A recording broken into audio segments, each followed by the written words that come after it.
मार्कापुर नाम के गांव में जीवाराम नाम का व्यक्ति रहता था। उसके पास अलग अलग किस्म के विचित्र वाहन हुआ करते थे। वो यूं एप्पल कार, बनाना कार, शू कार, ऐसे कई प्रकार के गाड़ियों को बनाता था। एक बार जीवाराम टेलीफोन कार को एक प्रतियोगिता में रखने से उसे प्रथम पुरस्कार मिला। जज उसे 1 लाख का बहुमान दिए तो सारे लोग तालियां मारे। एक दिन उस गांव का पीवट पोस्टमैन किसी दूसरे घर में देने वाले पत्र को गलती से जीवाराम के घर में डाल दिया। उसे देखकर पढ़ने के बाद ओ जी यहाँ आइए यूं पुकारने लगी। जीवाराम भागते हुए वहां आया, लेटर निकालकर पढ़ने लगा। उसमें अब से कोई भी प्रतियोगिता में आ गए तो मेरे हाथों से निश्चित ही मर जाओगे। मुझसे प्रतियोगिता में दूर रहोगे तो अपने जान के करीब रहोगे, खबरदार। यूं लिखा था। बाप रे बाप, आपके तो दुश्मन भी बढ़ने लगे हैं जी। आप घर से बाहर मत जाइए। रुकिए, आपके रक्षा के लिए मेरे भाई लड्डू को अभी बुलवाती हूँ। बाप रे, वो क्यों अभी? मेरी परेशानी को और बड़ा करने के लिए क्या? मेरी बात मानो, रहने दो। फिर भी पत्नी बिना माने अपने भाई लड्डू को फोन मिलाकर सारी बात बताई। वो तुरंत वहां आ गया। दीदी, बहुत गंभीर बात है, मैं जान गया हूँ, और जब तक मैं मौजूद हूँ जीजा जी के पास मक्खी तक मंडरा नहीं सकती। आप धैर्य रखिए। इस तरह जहाँ भी जीवाराम जाने लगा वहीं लड्डू भी जाता था। एक बार एक दुकान पर जीवाराम चाय पी रहा था तो लड्डू अचानक आकर टी ग्लास को छीनकर टी टेस्ट किया और उसे फिर दिया। जीजा जी, आज से आप जो भी खाओ या पियो पहले मुझे टेस्ट करना पड़ेगा। क्या पता आपके दुश्मनों ने अगर उसमें कोई विष मिलाया हो तो हमारी एहतियात हमें ही रखनी चाहिए ना। इसी तरह ढाबा पर भी जीवाराम की बिरयानी प्लेट छीनकर खाकर प्लेट को देकर, बिरयानी में कुछ नहीं मिलाया है जीजा जी, आप हिम्मत से खाइए। अरे अब भला खाने के लिए बचा ही क्या है, गधे कहीं के। पूरा तो पूरा तुम ही खा गए। तुम और तुम्हारी दीदी मिलकर उस शत्रु से पहले मेरी जान ले जाओगे। हाय रे मेरे फूटे करम।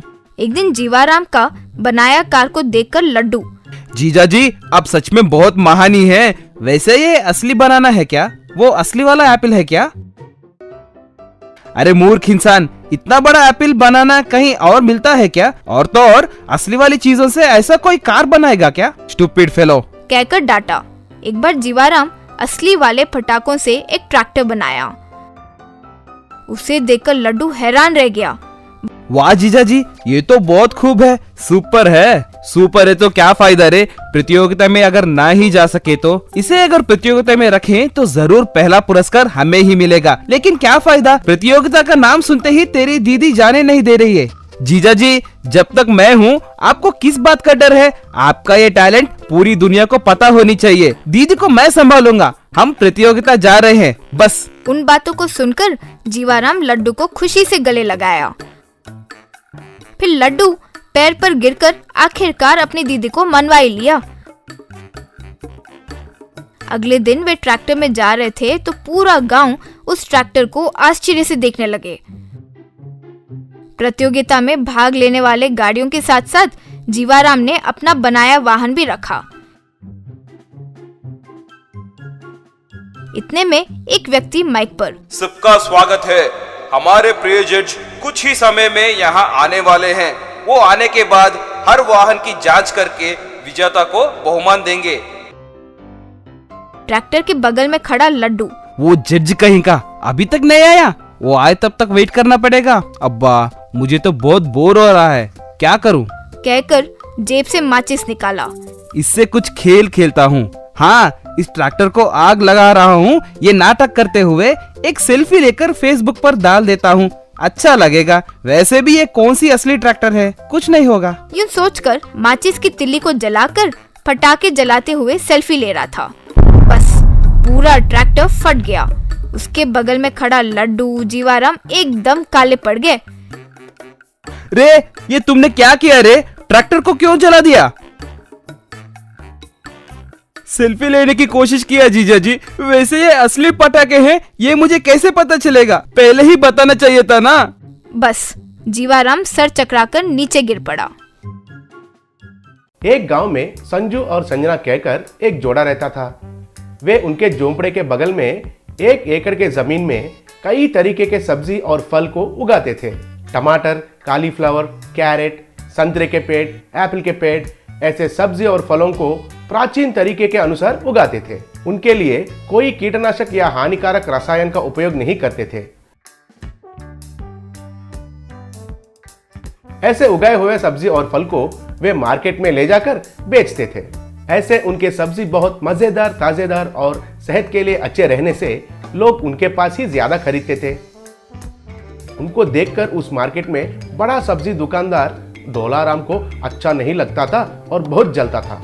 एक बार डोलाराम बाकी किसानों को बुलाकर, देखा आपने, उन दोनों की वजह से हमको कितना नुकसान हो रहा है। आप तो बहुत खर्चा करके उर्वरक और कीटनाशक खरीद कर सब्जी और फल को उगाते हैं और ऊपर से मैं उन्हें नहीं खराब होने के लिए महंगा रसायन छिड़का के बेचता हूँ। लेकिन वे लोग तो कुछ खरीदे बिना गोबर को उर्वरक जैसे इस्तेमाल करके खाली पानी डाल के सब्जी उगा रहे हैं। लोग तो उन जैविक सब्जी को ही खरीद रहे हैं और हम दाम बढ़ाते जा रहे हैं और वे कम करते जा रहे हैं। ऐसा है तो हमको जीना मुश्किल हो जाएगा। तुरंत उनको इस व्यापार से हटाना होगा।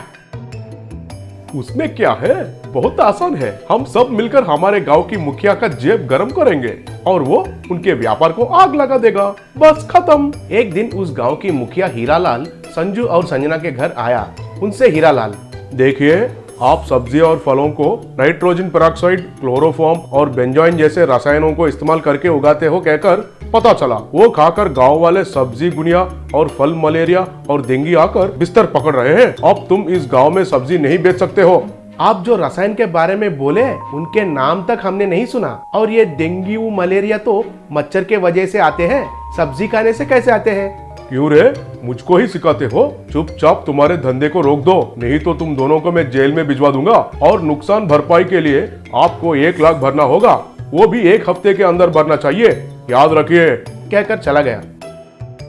तब संजू और संजना को क्या करना है कुछ समझ में नहीं आया। हे भगवान, ये कौन सा अन्याय है। आज तक हमने सब्जी और फलों को अपना बच्चे जैसा बड़ा किया और ये तो हम पर ही झूठा इल्जाम लगाकर अपराधी बना दिया है। क्यों? और अब वो 1 लाख रुपए कहाँ से लाएंगे? क्या करेंगे, सब हमारा बदनसीब है। और बाजू वाले गांव जाकर बेचने के लिए हमारे पास साइकिल भी नहीं है, इसलिए इस खेत को बेच देंगे और वो 1 लाख भरने के बाद बचे हुए पैसों से और कुछ नया व्यापार करेंगे। तब उधर उस खेत में एक टमाटर, एक संतरा से, दोस्त, हमारे ऊपर कोई भी रसायन डाले बिना हमारे सेहत को और लोगों को सेहत को भी बचाने वाले इन लोगों को अन्याय नहीं होना चाहिए। हाँ दोस्त, प्रकृति को प्यार करने वालों को कुछ भी खतरा नहीं होना चाहिए। अब हम क्या करेंगे? तब टमाटर संतरा को कुछ बोली, बस वहाँ के सब्जी और फल मिलकर एक साइकिल के रूप में बदल गए। वो देखकर संजू और संजना हैरान हो गए।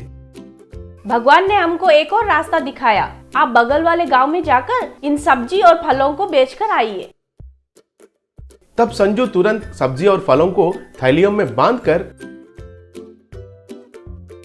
उस साइकिल पर निकला। उस साइकिल को देखकर लोग हैरान होने लगे। ऐसे संजू उस साइकिल पर टाउन को जाकर एक व्यापारी को उनको बेचा। घर आने के बाद संजना संजू से, सुनिए सुनिए, गजब हो गया है। इससे पहले ही हमने सब्जी और फलों को काटा है ना, अब फिर से वे 10 गुना बढ़ गया है। लेकिन इनको कैसे ले जाएंगे? भगवान ने दिया हुआ ये साइकिल ही ले जाएगी। मैं इस साइकिल को चलाए भी नहीं, वो खुद अपने आप चलने लगी। रुको, अभी आता हूँ। कुछ देर के बाद उस साइकिल के पीछे एक ट्रैक्टर का ट्रॉली को लगाया, उसमें सब्जी और फलों को डाला, उस साइकिल ट्रॉली में लेकर निकला और टाउन जाकर फिर से उस व्यापारी को बेचा। ऐसे संजू बहुत चक्कर मारने लगा